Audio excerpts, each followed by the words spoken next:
Bonjour tout le monde, dans cet épisode consacré à l'Arduino, je vais aborder le bouton poussoir. Nous verrons la syntaxe utilisée pour l'intégrer dans un code et comment l'utiliser. Aussi, si ce n'est pas encore fait, n'hésitez pas à vous abonner et à activer les notifications, afin d'être averti des nouveautés de la chaîne. À présent, nous pouvons passer au vif du sujet.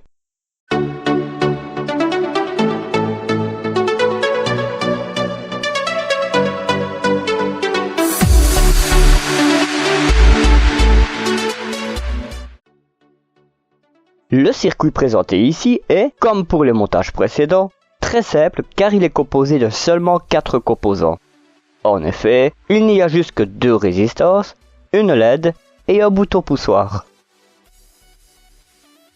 Le code utilisé se trouve dans les exemples de l'environnement de développement. Ce code est facilement trouvable en cliquant sur Fichier, Examples, Digital, Button. Cependant, afin de lui donner une interactivité, nous allons le réécrire entièrement et le modifier. En effet, le code initial permet d'allumer une LED lorsqu'on appuie sur un bouton poussoir. Cependant, nous pouvons très vite nous lasser d'allumer simplement une LED. Par conséquent, nous modifierons l'animation de celle-ci lorsque le bouton poussoir est pressé. Ainsi, 3 codes sont combinés dans un seul.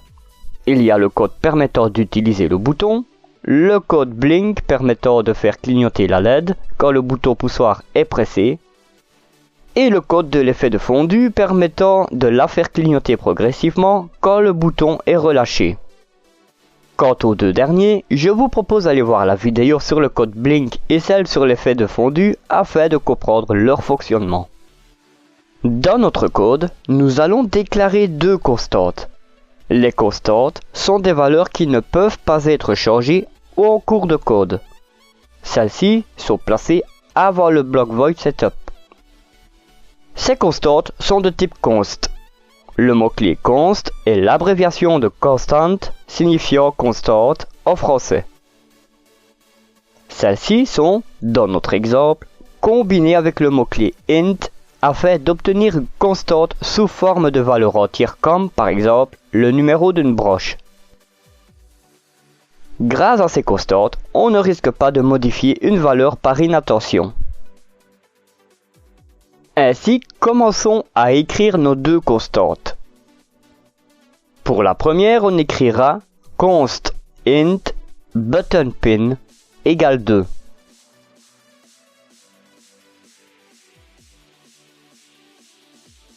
En commentaire, nous pourrons mettre bouton poussoir sur la broche 2.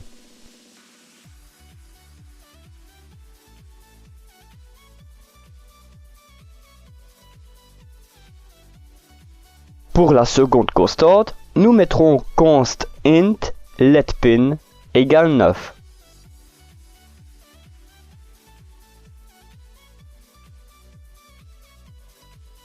En commentaire, nous mettrons LED sur la broche 9.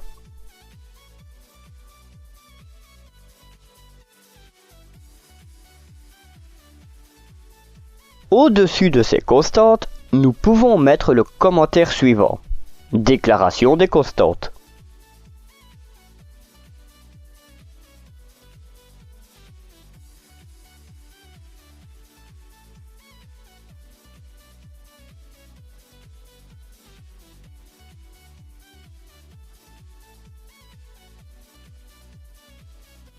Toujours avant le bloc void setup, on va déclarer des variables.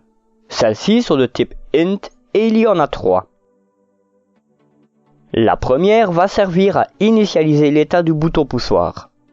La seconde place, au plus bas, la luminosité de la LED. Quant à la troisième, elle détermine de combien de paliers la luminosité de la LED varie. Ainsi, commençons à écrire nos 3 variables. Int button state égale 0.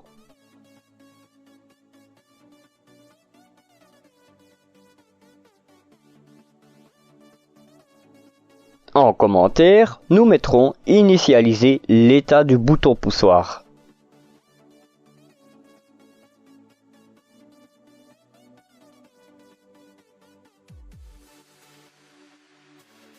La seconde variable sera celle-ci. Int luminosité égale 0.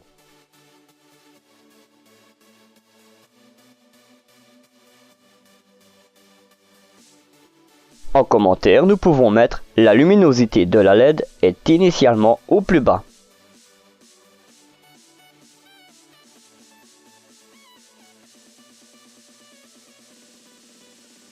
Ensuite, pour la troisième variable, nous mettrons ceci. Int QTE change égale sec.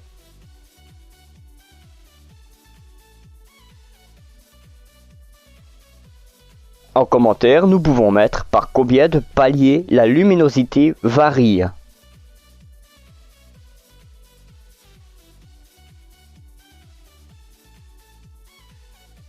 Au-dessus de ces variables, nous pouvons mettre le commentaire suivant, déclaration des variables.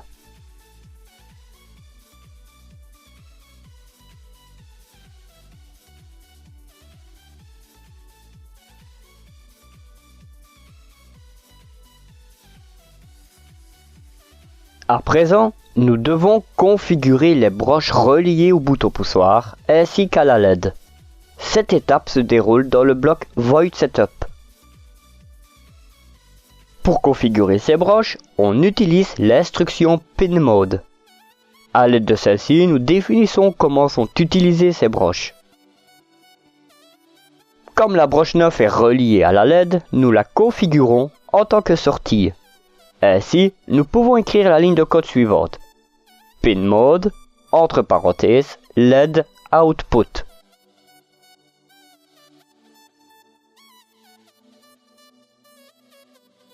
En commentaire, nous pouvons écrire la phrase suivante.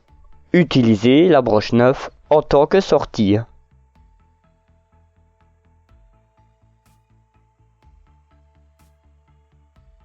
De même, comme la broche 2 est reliée au bouton poussoir, nous la configurons en tant qu'entrée. Ainsi, nous pouvons écrire la ligne de code suivante. Pin Mode, entre parenthèses, Button Pin, Input.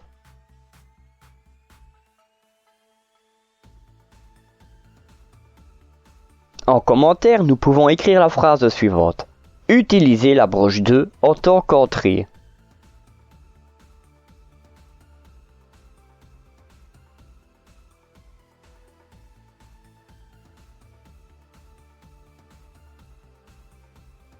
À présent, dans le bloc Void Loop, on commence par lire l'état du bouton poussoir.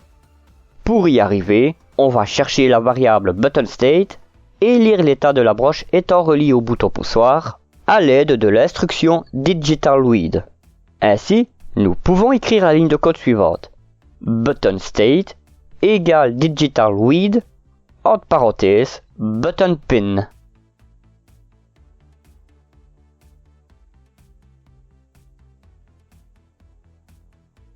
En commentaire, nous pouvons écrire « Lire l'état du bouton poussoir ».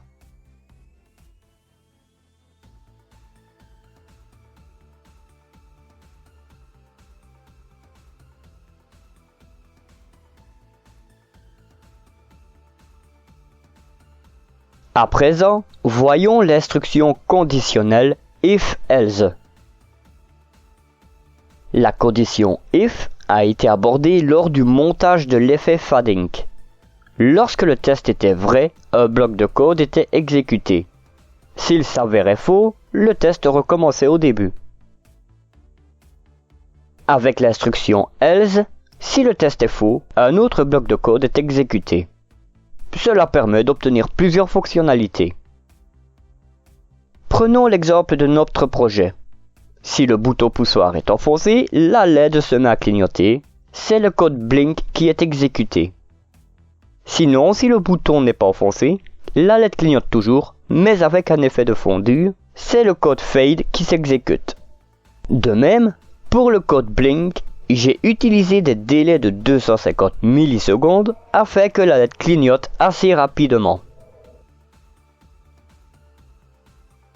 Commençons par encoder les instructions à exécuter lorsque le bouton poussoir est enfoncé.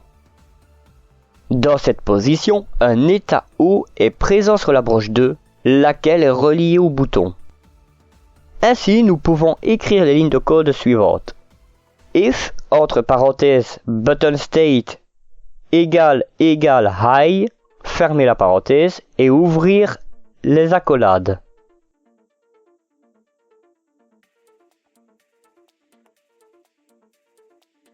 Juste à côté, nous pouvons mettre le commentaire suivant. Si le bouton est enfoncé.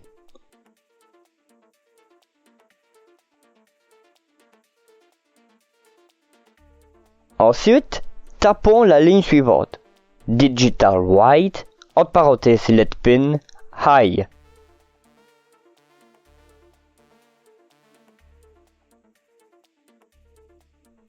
En commentaire, nous mettrons allumer la LED.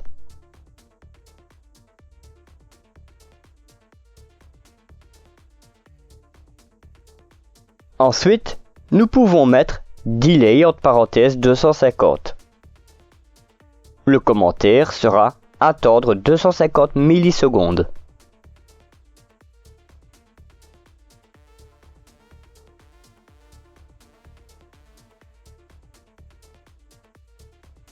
Après, nous mettons digital write entre parenthèses let pin low qui servira à éteindre la LED. Et enfin, delay 250, attendre toujours 250 millisecondes.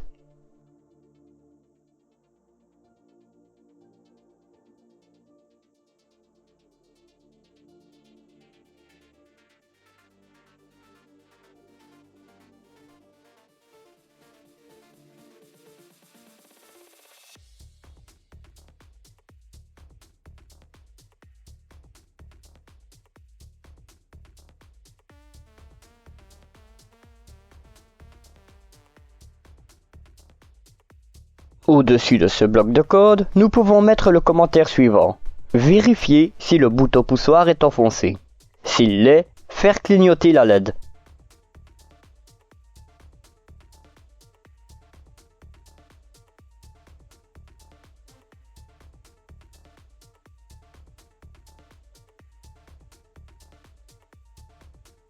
Ensuite, codons les instructions à exécuter lorsque le bouton poussoir est relâché.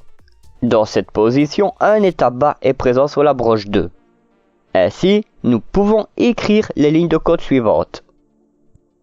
Else, ouvrir l'accolade, avec le commentaire si le bouton n'est pas enfoncé.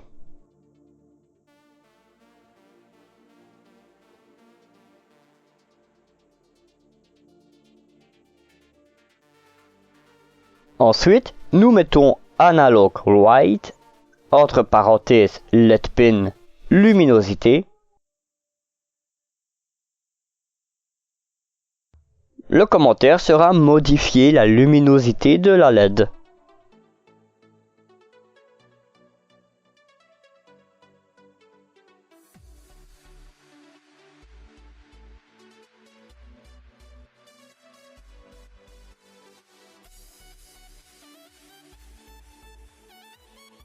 Ensuite, nous pouvons mettre luminosité égale luminosité plus quantité change.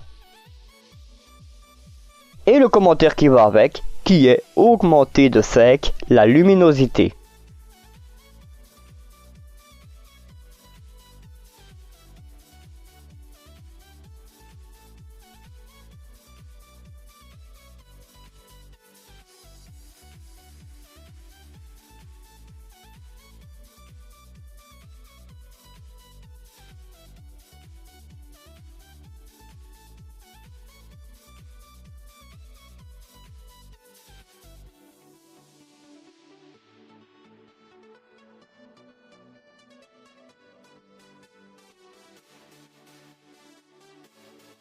Juste en dessous, nous pouvons placer le commentaire suivant.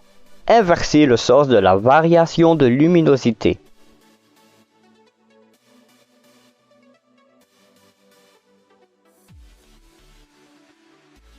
Ensuite, continuons avec les lignes de code suivantes. If, entre parenthèses, luminosité inférieure ou égale à 0. Opérateur logique ou luminosité supérieure ou égale à 255 et on ouvre la collade.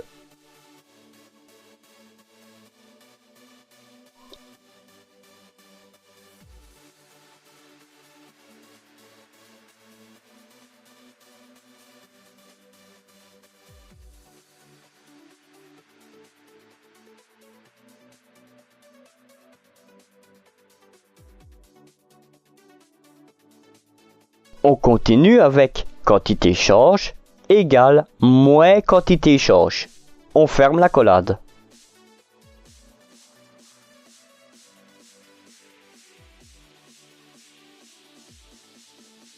Ensuite, nous plaçons un délai très court avec delay entre parenthèses 30 et le commentaire marquer une très courte pause.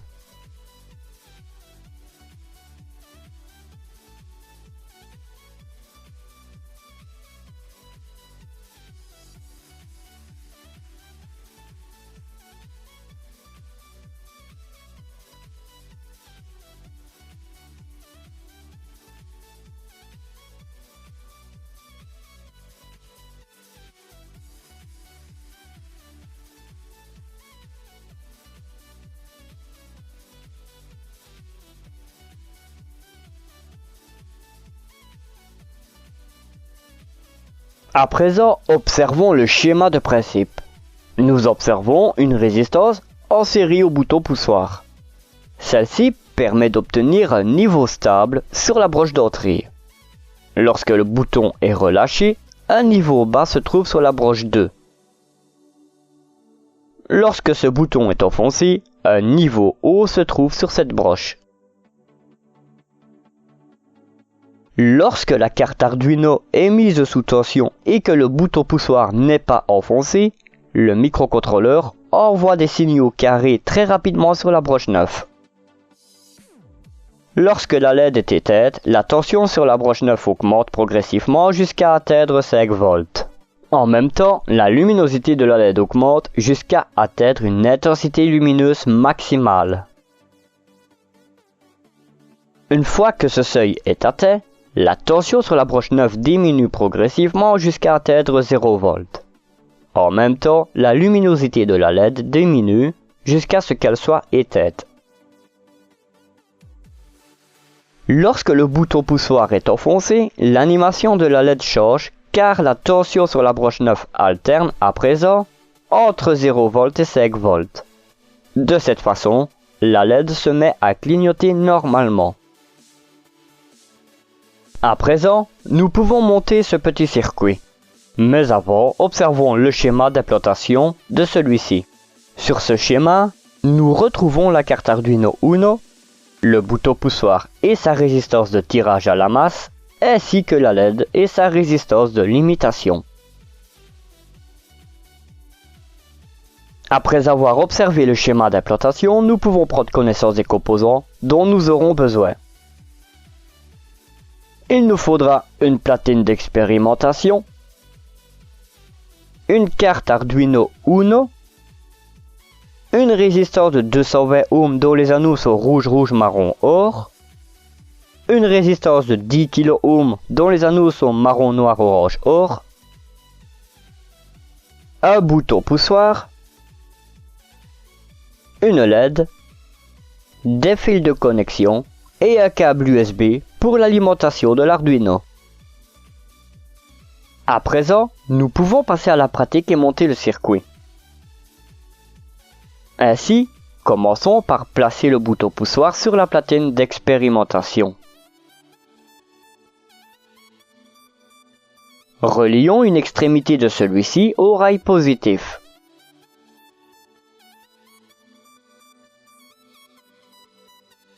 Plaçons la résistance de 10 kΩ entre l'autre extrémité du bouton et le rail négatif.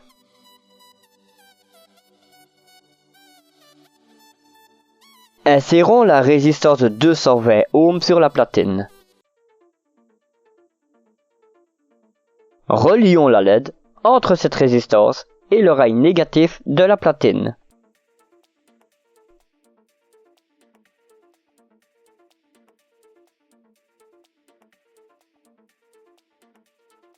Relions la résistance de 10 kΩ à la broche 2 de la carte Arduino. Connectons la résistance de 220 ohms à la broche 9.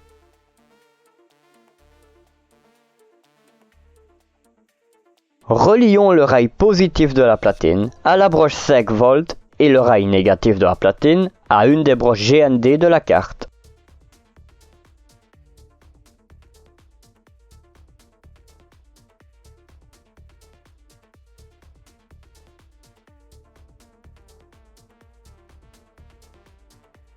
Une fois que le circuit est monté, nous pouvons le placer sous tension en reliant la carte Arduino à l'ordinateur à l'aide du câble USB et laissons le bouton poussoir relâché.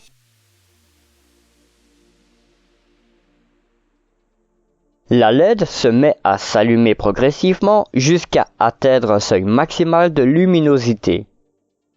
Lorsque ce seuil est atteint, la LED s'éteint progressivement. Une fois que celle-ci est éteinte, le cycle recommence. À présent, appuyons sur le bouton poussoir et laissons-le enfoncer.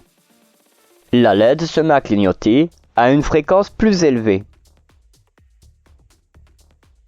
En relâchant le bouton, c'est la première animation qui démarre.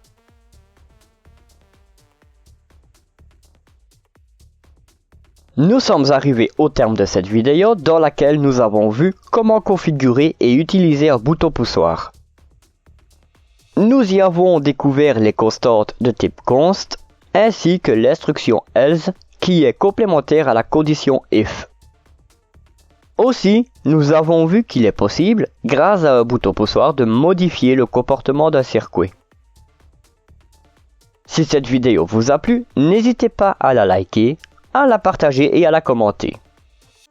Concernant la prochaine vidéo, nous verrons un peu de théorie. Afin de ne pas rater la sortie de celle-ci, abonnez-vous et activez les notifications. Tout en vous souhaitant de très bonnes expériences, je vous donne rendez-vous pour la suite sur Proto Électronique. Bye!